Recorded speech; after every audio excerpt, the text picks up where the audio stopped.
Welcome to the Spin Axis podcast. I'm Erik Barzeski. I'm Jayson Nickol. I'm Tyson Deskins.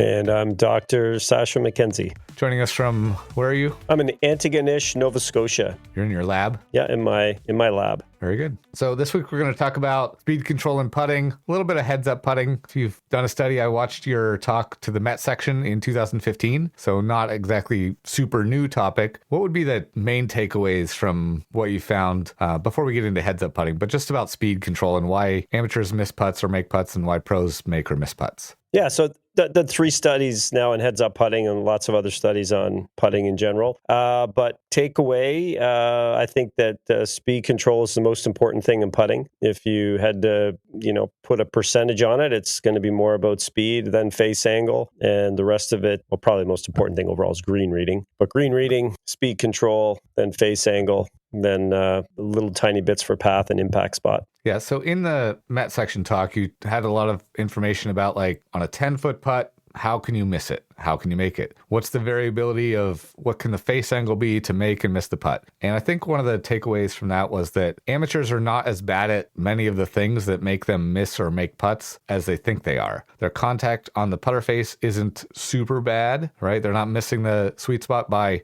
an inch very often. They're not delivering a face that's 5 degrees open very often or closed. They're not making big errors. They're making smaller errors than a lot of amateurs think they are. Is that a fair summary? Yeah, I think what I would say the unique way that I approach it is it's not just about the physics of impact and what happens to the ball. So you have to say, okay, I got a 12-foot putt. How much do I need to miss the center of the face? How open or closed does the face need to be before the putt misses? That's the physics of it. But then you need to say, right, what is the probability that the golfer does those things?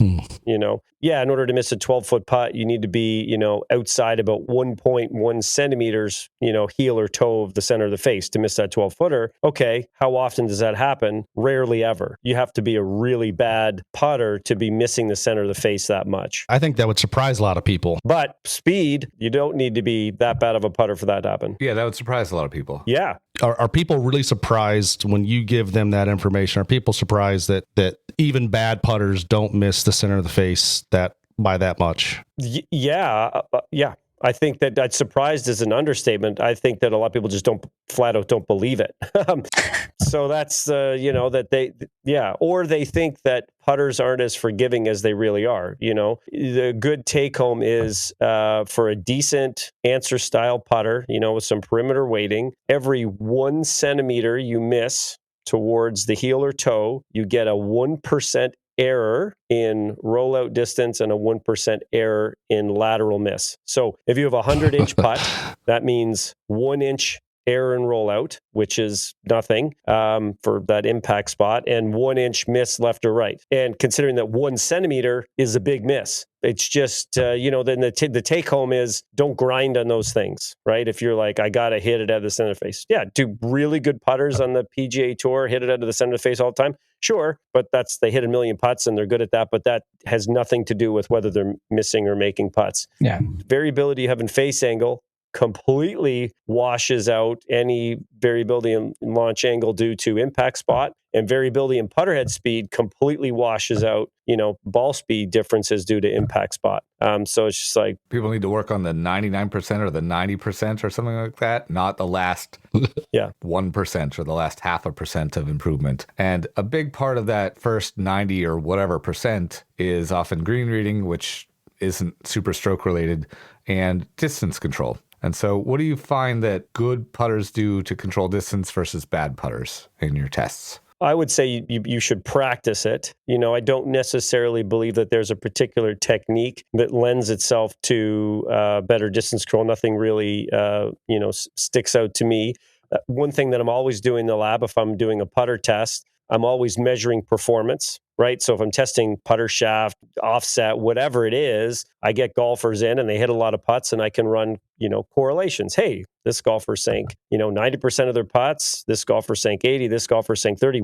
What do I see with relationships that predict putter performance? There's not a lot out there that's really clear. Certainly the golfers with low putter head speed variability sink more putts, but there's nothing that jumps out at me in the technique that says this will lead to low putter head speed variability, but certainly you can practice it by hitting more variety of putts, noting, the outcome of what you're doing. I like the way we had David Orr on a couple of episodes ago, and he said it in a way that I had never, I think, heard somebody else say it. But he said, good putters are good putters because they have experience on a lot of different types of surfaces, right? They're traveling week to week from new course to new course that has a new practice putting green that has 18 new holes, and they have a lot of experience on different types of grasses, different types of undulations, and like that would make sense that some of those players are obviously going to have better speed control variability because of all that experience. Does that make sense? I think, oh yeah, for sure. The big one that I think people get frustrated with because they don't understand why they're missing. You get that person that's like, oh, I didn't read that correctly. And then they hit it 6 feet by the hole. It's like, no, the read actually might not have been bad. Or like, oh, I pushed it. It's like, nope, you still hit it way too hard. Like it is, your speed was not the correct speed to get that ball on that line that you read correctly. You just hit it too hard. And then you get the other one where it's like, it cuts across the front of the cup and comes up on the low side. It's like you hit that one too soft. Again, it's your speed control to that is why you're not making more putts. Yeah, I would add to that golfers, when they practice, aren't great at differentiating specifically with speed, whether it was an error in the read of the speed or an error in execution of the speed, which is unique to putting. For example, let's say the four of us are, teeing off on a 150-yard par 3 front pin. And we're like, oh, there's wind in the face. And Jayson steps up there and he thinks, okay, this is just a full 9. I think it's, a 1 club win, full 9. You hit it, immediately you decide on the quality of the hit. Did I execute as intended? That immediately goes in, and then you watch it. If it lands 10 yards short of the green, you immediately say, I misjudged the wind. That was a misread. I misread that. Or if you chunk it, then you're still going to watch the ball, but then you immediately associate that with, no, I probably read it right. I chunked it. That's why it's 10 yards short. And we always store that information so that we can get better at those shots, so we can get better at reading the wind. Most golfers do not do that with their putting. So, I've got a putting app, Stack Putting, and I will run people through, and that's the first thing that you do. So let's say I've got a 25-foot putt, and I'll say, all right, go, let's hit this putt. Let's see what's happening. Hit the putt, let's say 6 feet short. I'll say, did you misread the speed, or did you not hit it as intended? And the vast majority of people are like, they look at me like, I don't know. I never really thought of it. But they would never do that on the par 3, right? In order to get better at putting, you have to categorize that error correctly. And, I'll be like, well, maybe you didn't realize it was as uphill as much as it was. So you didn't hit it hard enough. You read it wrong, or maybe you didn't see the grain, or whatever it is. But the question you have to ask yourself is, when that come off the face, did you go, yeah, I'm making this. I executed as intended, like we do with full shots. And people just don't do that when they're putting as often as they should. And let's be honest, people don't do their putting practice well at all. When they practice distance control, they plop balls down at 25 feet and try to make putts. Very few people, I think, the first 10% of practicing speed control is just practicing, to me, and tell me if I'm wrong, practicing speed control. You can putt to a line, you can putt to the fringe, you can putt to a distance, and not necessarily just trying to make putts, because you can make a putt that would have gone 2 inches past the hole or 3 feet past the hole. And if it goes in, you might not know exactly how far past the hole was going to go. So I think a lot of people don't break down the skills of putting into, I'm going to practice my green reading, I'm going to practice my start line, the times you want to do that, and I'm going to practice my distance control, and they don't know how to practice distance control well. Yeah, that's fair. Then the next step, I think, is what you said about how when you do miss on distance control, did you misread the speed of the putt, or did you mishit the speed of the putt? Is that fair to say? Yeah, exactly. Did you misread or did you misexecute? And, I think I've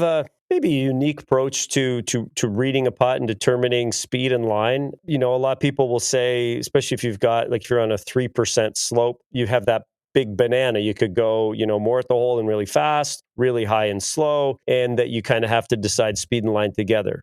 I'm more of the opinion that you first decide speed. That's the first thing you decide, in particular, how fast you want the ball rolling at the hole. And then you figure out what the line is for that speed. And I can explain that. I think that eventually everybody gets to a distance where they're trying to stop the ball on the hole, right? So, for me, for makeable putts, anything that's kind of in 15 feet and in, I'm trying to make the putt primarily, right? And I want to make sure that putt is definitely getting to the hole. Okay. And then once it starts to get past 50 feet, or if it gets really slippery downhill, I'm trying to center my dispersion on the hole. The vast majority of 3 putts, probably 95% of all 3 putts, are because of errors in speed, not because of errors in line, right? Right. And because we're trying to optimize for not just making the first putt, we're trying to optimize for strokes gained.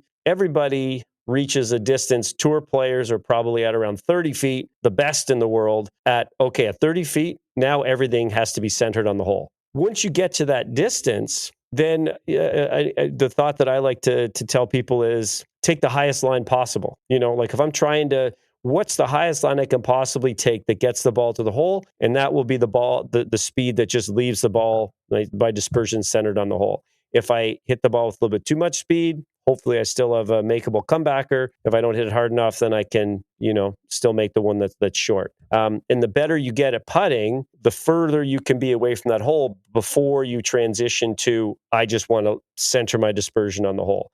And speed is the only thing that changes from putt to putt, right? So when you set up to make, I don't care what putt it is, you want your face angle to be the same relative to your stance, hopefully square, right? So you set up, I want my face angle to be square, I want my impact spot to be at the center of the face, and I want my path to be the same. That is the same for every putt, whether it's breaking left to right, uphill, downhill, 30 feet, 5 feet. Your speed is unique to every putt. And that's another reason why it's super important. So not only is the speed you're trying to execute different from every putt, also you want to minimize that variability more so than minimizing the variability of any of the other things. Yeah. That's why I like the ghost holes. So I have a ghost hole in my bag, and when I warm up at a new green, I put down the ghost hole, and I have my standard 12-foot, what feels like a 12-foot putt. I'm just going to roll it. And then I want to see how far does that ball go past that ghost hole. My goal is always 12 inches past that, right? And then if it's not, either the greens are slower or my pace is off, and I got to go practice it. And that's the same thing I feel like you talked about. I want that ball to always land at that same distance past the hole. If it hits the cup, great. If it doesn't, it's going to land at that. And so then from there, I have now the ability to go every time I'm going to hit the ball at the speed, it's going to go there. And now I've got my line from that. But most people, like you said, they just hit it at a hole and it goes in. It might have dripped over, or it might have hit the back of the cup. Those are two completely different putts. Yeah. And I would say, Sasho, to what you were just talking about, if I have a bad putter that I'm working with, I might tell them, listen, at 8 feet, your job is to stop the ball as close to the hole as possible, right? You're not good enough yet to try to make that putt. Hopefully you improve, right? And we can get to the point where we keep moving that distance farther away from the hole. Off the cuff, Doc, where would you say most golfers should try to hit the putt the distance of the hole? Yeah, I think most amateurs, if you're a 10 handicap, probably 15 feet. Yeah, I think that answer would surprise a lot of people. Yeah. And so if you've done a lot of work with heads up putting, and you've talked about that a lot. So let's start to talk about that, because in your tests, in your studies, you found that heads up putting, like literally looking at the hole as you're making your swing, you're not looking down at the ball, because we know that impact location isn't super sensitive, or it doesn't get bad enough that you miss a lot of putts, and path and face angle and those things don't get so bad looking at the hole that you miss a lot of putts. And what you found is that the distance control improvements more than offset any small errors that people make in contact location and stuff like that by not looking at the ball. Is that fair? That's fair. Yeah. So impact spot variability increases slightly. Mm-hmm. There is no change in face angle variability or path variability, but speed control gets much better. And, that's in line with all the research. As soon as with basketball, with anything where you're trying to project and implement at a far target, you want to keep that distance of the far target in view. It allows you to better judge how much effort you need to apply to get the object to go there. As soon as you close your eyes or look down or take that distance away, there's an exponential decay in your memory of what that distance is. I found 80% of the golfers that come into my lab to putt heads up after, a brief, here's how you putt heads up. 80% of those golfers putt statistically better putting heads up. They, 50-year-old dudes that have putted for 40 years heads down come in here, and after a quick, this is how you do it, they sink more putts it up because their speed control meaningfully improves, and that matters so much for putting. And on a straight putt, you're looking at the hole. On breaking putts, my fellow Canadian here, it's like curling, where you want to look at the spot on the target line, the initial launch direction of the ball, that passes close to the hole. That's where you stare. So if you're curling, and you stare at the spot on the direction you want to launch the curling stone, not where it eventually wants to go. We have a lot of bowlers in Erie that look at the arrow on the lane that they're trying to hit, or the board. Sure. That's the same thing. Gotcha. So for the people, I feel like, because I run my juniors through the heads up putting thing, and none of them want to do it because it looks weird and they're going to get made fun of or whatever. Like, there's a little bit of a stigma to it. Yeah. I often, when I'm warming up, if I have like 5 minutes to hit a few putts, I often putt. I intentionally aim to the left or right of a hole so I can just use it as a distance marker. I putt heads up so I can see the whole ball roll. Yeah. When I'm to associate like what my stroke felt like with what the ball is doing on the green, on the slope. So I do that way. But I tend to say that I putt heads up while looking at the ball. And what I mean by that is that I take a very clear picture of the hole in my mind, look back at the ball, hold that picture in my mind. Like, I almost don't see the ball. I'm looking at the picture, but my head is down at the ball. And then, would you call that, do you have a term for it, or would you call it heads up? Tiger Woods called it putting to the picture. Yeah. Hopefully that's what everybody's doing. Hopefully. Most people are not doing that. Most people are just hitting a putt, and it's just like random. It's like, yeah, I was just going to say, I try not to be too mean, but that's unfortunate, because that distance cue is so important. The stuff down around the ball, why wouldn't you just look at, why not just keep that image in your head? Like, you don't see people taking free throws in basketball, staring at their feet going, picture the hoop, And there's lots of... Golf of... is one of the few sports where we don't look at the target that we're trying to kind of hit. Yeah, especially because speed control is so important, and where we just don't mess up contact enough on a putt. Yeah. Right? The slopes are always the same. The lie is always perfect. The ball's always in the same position. We get all the time in the world to set up. Hockey players make pass. You'd never see a hockey player going out on a breakaway looking at the puck. That would be crazy. And yet there's way more going on. Right. The information up there is so important that they're like, all right, maybe I'm relying completely on feel of this puck on my stick. You look at Connor Bedard, the ability to project that puck in 3D to a spot in the net that changes where you are relative to the goalie. You have to launch that at multiple different angles to hit the top corner. Where that puck needs to be in the blade is so important. Yet he doesn't even look down, Right. And he's changing everything. He's changing where the puck is relative to his feet. He's changing all these angles. And he's like, I don't need to look down, right? This information is so important. So surely we can do it when we're putting. So last question. How much of an improvement did the 80% of golfers improve when they putted heads up? Because obviously, I think if someone said, I made a 0.07% improvement, most people might not want to accept the stigma of doing something different. Yeah. Even though versus how much did they improve? How much did the 80% improve? Yeah. What was the gap? Yeah. So what I define as like statistically meaningful. So there's a statistically probability 0.005, but quarter of a stroke around, strokes gained, 0.25 strokes around. So a stroke over tournament, but that's the minimum threshold. But then people are higher than that. Some people go all the way up to a stroke and a half, right? And you have to hit a lot of putts to measure that, like 96 putts over 2 days. 48 heads up, 48 heads down is like my kind of minimum threshold for seeing if there's a difference in putting in terms of strokes gained or make rate or putting performance.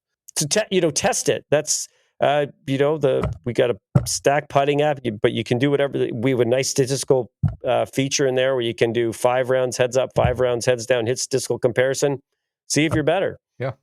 Work for Jordan Spieth. Sergio putts with his eyes closed. Highsmith putts with his eyes closed. It's like there are, some people out there that are doing different things. Might as well, I don't know, give it a try.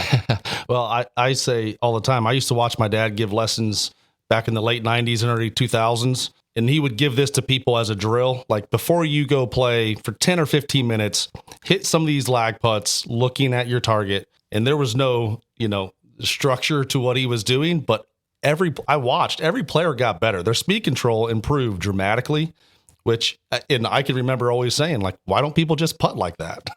Why don't they? You need to do it. Why don't they? Yeah. Yeah, need to start. Exactly.